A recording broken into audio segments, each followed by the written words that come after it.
Hi everyone, I make templates in Excel and PowerPoint to help people get ahead in their career and get the best out of their job or their business.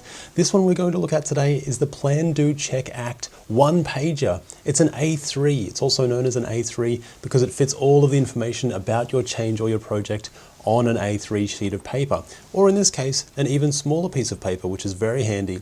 It also fits in with the lean methodology, which you will see in your project and in your business career. Let's get into the sheet. Now we're just starting with our blank sheet.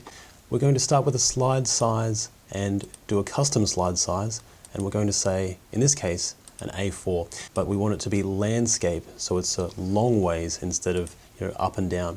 So the first thing we're going to do is just do our general boxes, which will be the steps that we go through in our A3. We go to Insert, Shapes, and we'll just insert a nice box here. And this is our first step, so defining the problem. So step 2, we want to grasp the current situation. Step 3 is where we start to get into Plan, Do, Check, Act. Starting with Plan, and the next one in our Plan, Do, Check, Act is Do. So now we're physically doing the change. If you can guess, Plan, Do, Check. That's what we want for this one. Our last step is Act. So that's when we act or adjust. And lastly, as part of any initiative, what we really want is to have our lessons learned as well. Now there's 2 different things we're going to add, and both of them are tables. The first one, let's add a table that has 3 rows, 2 columns. And now we can say project sponsor. We also want our project lead. So who is leading this change? And of course we want the team members to be listed as well. We can copy this and paste it all the way across here, and we can use this as a basis for our milestone template. We can just copy across the rest of the steps, and then we'll add dates to those steps as we go along on our journey. But what is it that we put in each of these steps? For step 1, we're going to include the problem statement. So where are we and where do we want to be? Make it measurable based on data. A nice way to do this is to use either quality, delivery, or cost. So are we improving the quality, so fewer defects? Are we improving delivery, so faster delivery? Or are we reducing cost? All of those are great ways to define the problem. For step 2, we want to go to where the problem is happening, physically go there and hold Kaizen meetings or improvement meetings and brainstorming meetings with the people actually doing the work.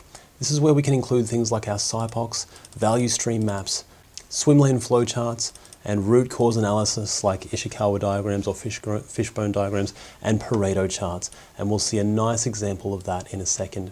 Now what do we do when we get to plan? Plan is where we want to include the root causes, so the ideas that we've come up with, why are these things happening?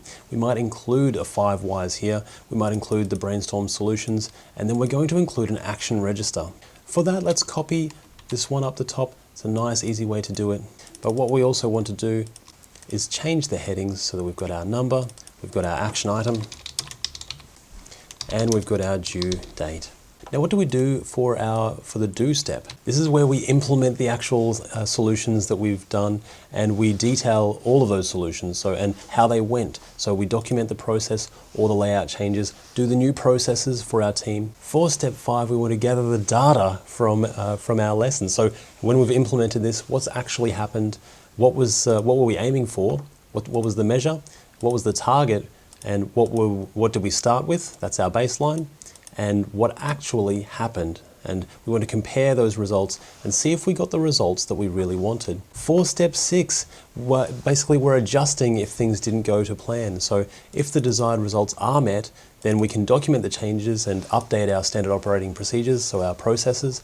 But if they're not met, then we return to planning. So we go back to the drawing board and we plan and we look at some of the other root causes that we may have had. Lastly, for step 7, when we're documenting our lessons learned, we really want to add the retrospective or outcomes or project post-mortem. When we get everyone in a room and we ask what went well and what didn't go well, and that way we can document those lessons and document them here so that people can see them on our one-pager. Now those are the steps and those are the steps we go through, but what does it actually look like once we have gone through and added these things? Well, usually it's nice to add them as pictures or the actual documents themselves. So as you can see, For our first one, we might have the business case, we might have the project charter, and we've got our current and desired states in data form. So where are we now and where do we want to be? Then for our grasp of the situation, we've added things like a value stream map. We've added Ishikawa diagram and a Pareto chart of the most common causes or the common things that are happening. Then for our planning stage, we've got the 5 whys. So we've brainstormed solutions. Why is this happening?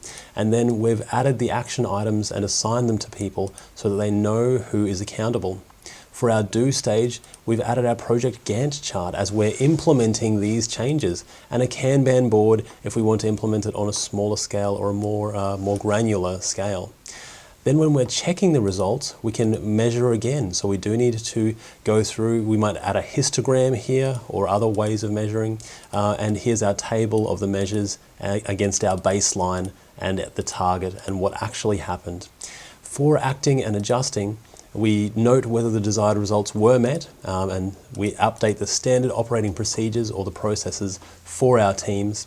And lastly, this is our retrospective. So what went well, what didn't go well, what could be improved, and what still puzzles us. And we document all of those, and all of those together make our A3 or our Plan, Do, Check, Act on a page. And that's what it's going to look like. I hope you've enjoyed creating this with me. I've absolutely enjoyed spending the time with you and putting this together today. I do make these templates for people so that they can get better in their job and make way in their career. And I hope this helps you as well. I'll see you in the next video. Bye for now.